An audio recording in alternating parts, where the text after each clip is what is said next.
Focus on your strength. This one's an interesting one to me because I think the concept itself pulls my mind in two directions.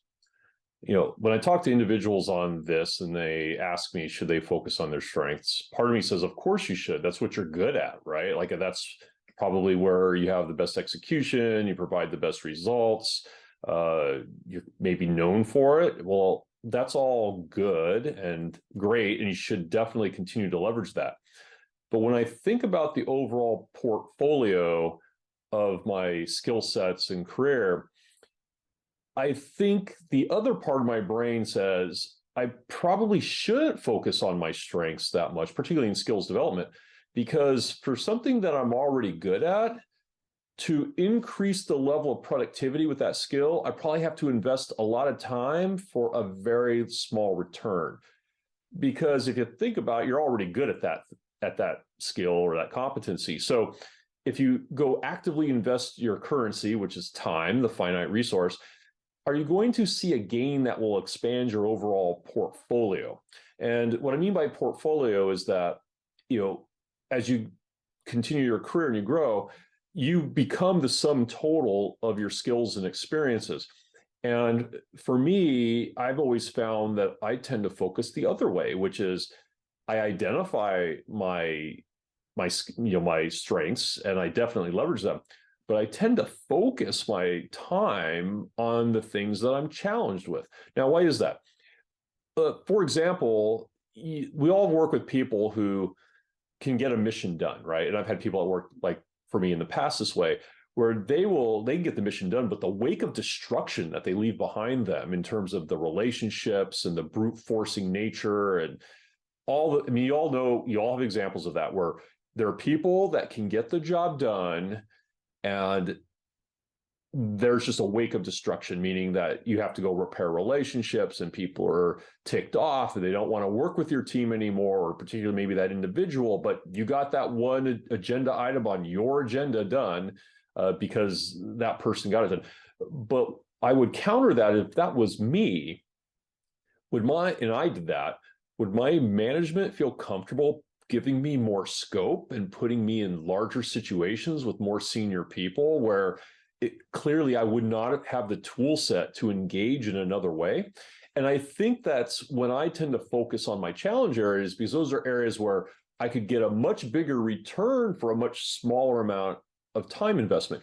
And when I think about the average of all your skills, right, you have some that are really high and some that are really low. Like for me, it might be the wake of destruction.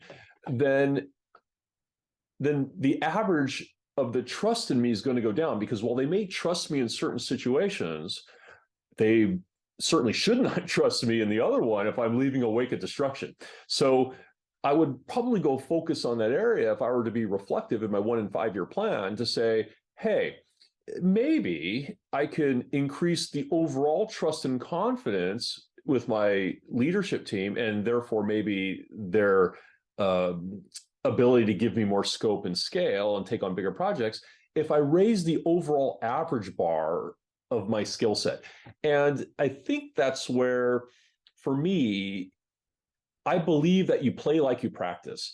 And if you think about it from a human perspective, is that we tend to avoid pain and discomfort, like unless, at least I do, and I would venture to say that most people do. If you're really good at something, how often are you likely going to unconsciously pull that tool out to use? I would say almost all the time, really, if you don't think about it, because you have a skill that you can get it done with, maybe, and it might even be appropriate most of the time.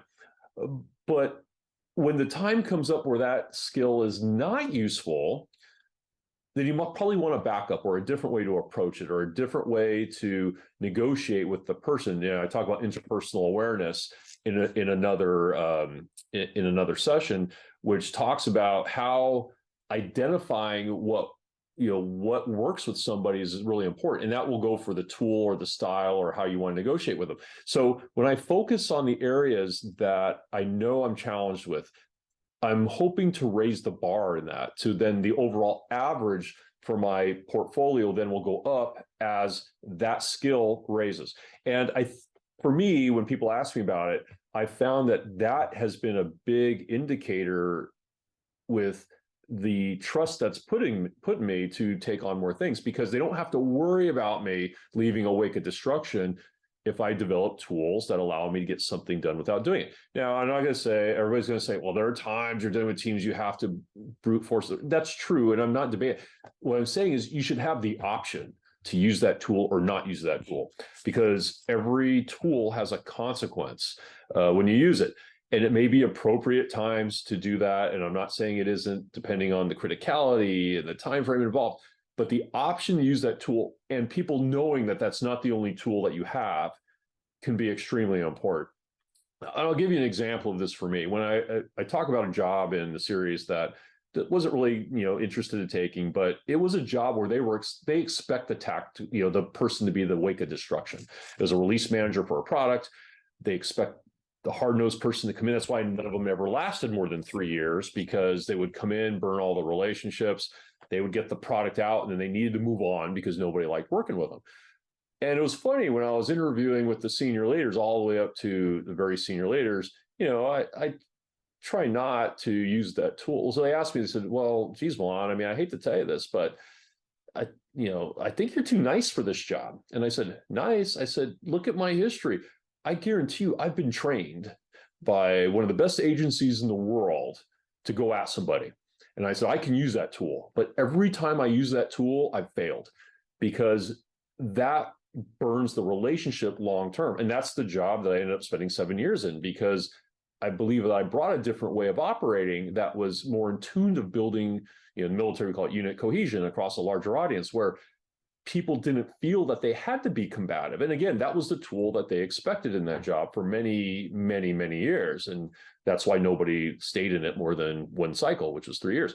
But the point being is that developing different tools and stepping outside of your comfort zone can be very empowering to how your opportunities can progress in the future with a wider tool set. And again, in the competency session I talk about the interpersonal awareness piece, which is understanding how somebody assimilates data and they operate. So then you can use a different tool in order to negotiate a win-win scenario. And it's no different than when you look at the areas that you're strong at and the areas that you might have an opportunity to improve, because it's the sum total of that at the end of the day where your manager can or cannot trust you in certain situations where you have the tools or you don't have the tools. And muscle memory, again, you play like you practice. For me, I have to actively think about using those tools that I'm uncomfortable with, because again, my mind will drift towards the tools that are easy for me to use if I don't focus on it. So I'd love to hear more ideas from people about what they focus on, their strengths, how they think about their working their challenges, and kind of a negotiated settlement with ourselves on what we work on. So again, I'd love to see the comments. I'm sure others would value your thoughts as well. Thank you.